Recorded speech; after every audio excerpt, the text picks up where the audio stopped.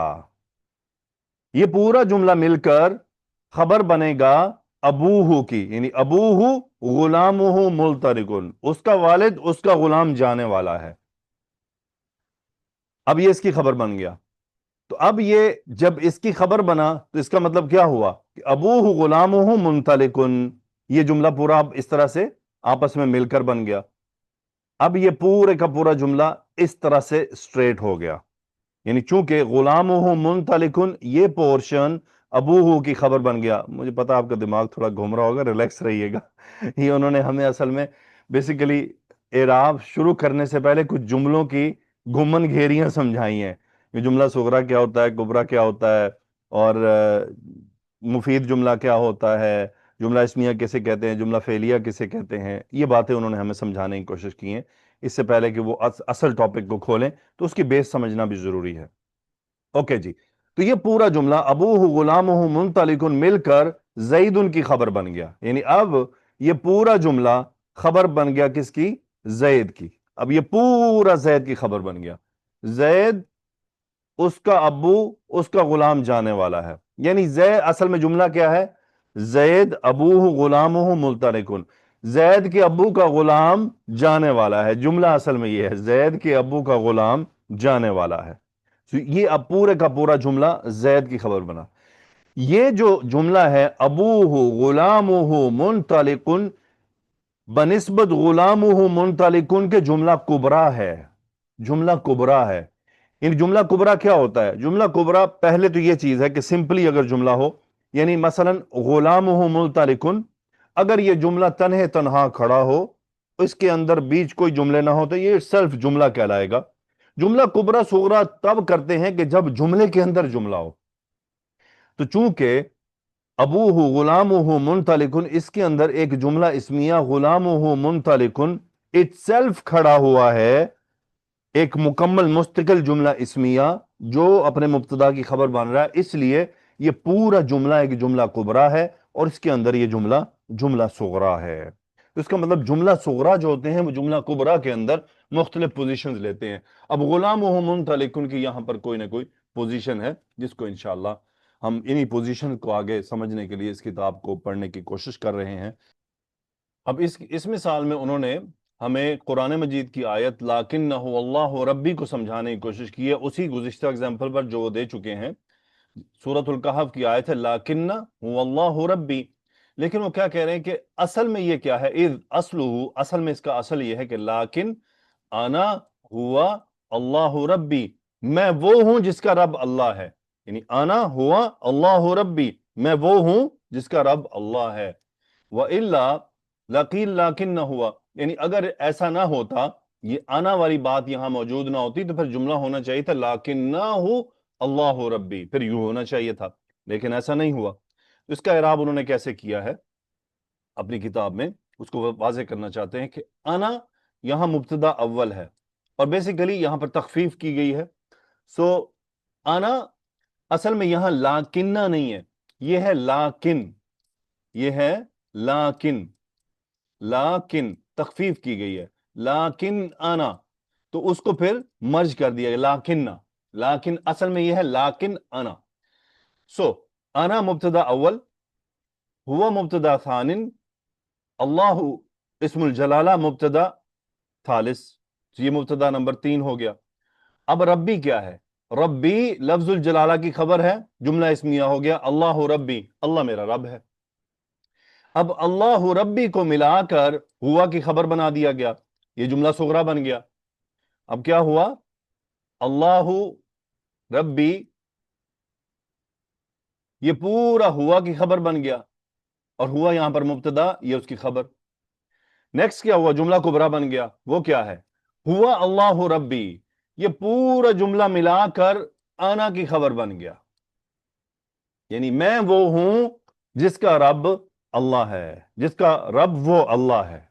میں وہ ہوں جس کا رب وہ اللہ ہے. یہ ایک تاکیدی کلام ہے. یہ اس طرح کا اعراب ہے، اور یہ بالکل جو گزشتہ اعراب ہم نے کیا ہے پچھلی سلائیڈ پر، یہ اس سے ملتا جلتا ہے۔ تو اس میں بیسیکلی انہوں نے ہمیں جو سمجھانے کی کوشش کی ہے کہ جملہ صغرا ہوتا ہے اور جملہ کبرا ہوتا ہے۔ یہیں سے ہم اپنے اگلے ٹاپک کو، اگلے سبق میں اس کی ابتدا کریں گے کہ یہاں پر جو جملہ ہے اللہ ربی، اس کا کوئی نہ کوئی اعراب ہے، اور اگر ہم هو اللہ ربی کو بھی ملائیں تو اس کا بھی کوئی نہ کوئی الگ اعراب ہے، لیکن اس کا اعراب کیا ہوتا ہے؟ مفرد کلمات کی طرح نہیں ہوتا، اس اعراب کی علامات نہیں ہوتی۔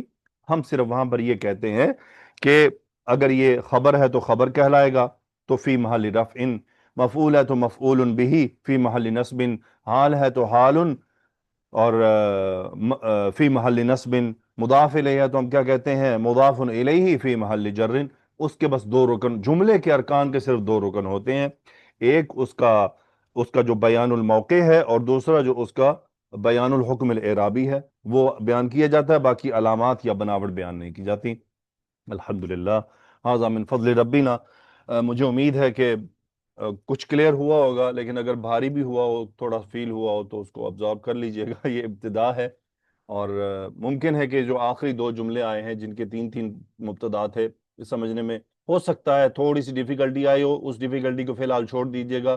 موسٹ امپورٹنٹ پوائنٹ کیا تھا کہ جملہ صغرا کیا ہوتا ہے، جملہ کبرا کیا ہوتا ہے، باقی مبتدا مبتدا مبتدا خبر، یہ انشاءاللہ ہم اس کو فائنلی حل کر لیں گے جب یہ کتاب آگے بڑھے گی اور چیزیں ہمارے سامنے آئیں گی۔ میں اس کا متن پی ڈی ایف ایک آپ کے ساتھ شیئر کر دوں گا، لیکن اس متن میں کچھ غلطیاں ہیں علماء کے نزدیک، ان غلطیوں کی اصلاح جو میں پی ڈی ایف بنا رہا ہوں اس میں کرتا جاؤں گا، ان علماء کی آراء کو کہ یہاں پر یہ کلمہ ہونا چاہیے جو کہ ایک کاپیڈ متن کے اندر موجود نہیں ہے، یعنی جو انیشیل متن ہے اس کے اندر وہ نہیں ہے، تو میں اس متن کو کیا ہے کہ وہاں پر جو میں پی ڈی ایف بناؤں گا اس کے اندر اس کی میں کریکشن کر دوں گا، اور جو میں پی ڈی ایف متن ابھی آپ کے ساتھ شیئر کروں گا یہ اوریجنلی جو موجود ہے، اور ہو سکتا ہے کہ جو میں بنا رہا ہوں اس میں کلمات تھوڑے ڈیفرنٹ ہوں، وہ اس لیے کہ جو میں کلمات لے رہا ہوں یہ بعد کی جو شروحات اس کتاب کی آئی ہیں، ان شروحات میں بھی کسی شرح میں مختلف ہے، کسی میں مختلف ہے، تو جس میں عالم کا قول ہے کہ یہ صحیح ترین ہے تو وہ صحیح ترین میں آپ کے ساتھ اس میں ایڈجسٹ کر کے شیئر کرتا رہوں گا۔ جزاکم اللہ، سبحانک اللہم و بحمدک، اشہد ان لا الہ الا انت، استغفرک و اتوب الیک۔ اللہم صلی وسلم علی نبینا محمد، آمین یا رب العالمین۔ السلام علیکم ورحمۃ اللہ وبرکاتہ۔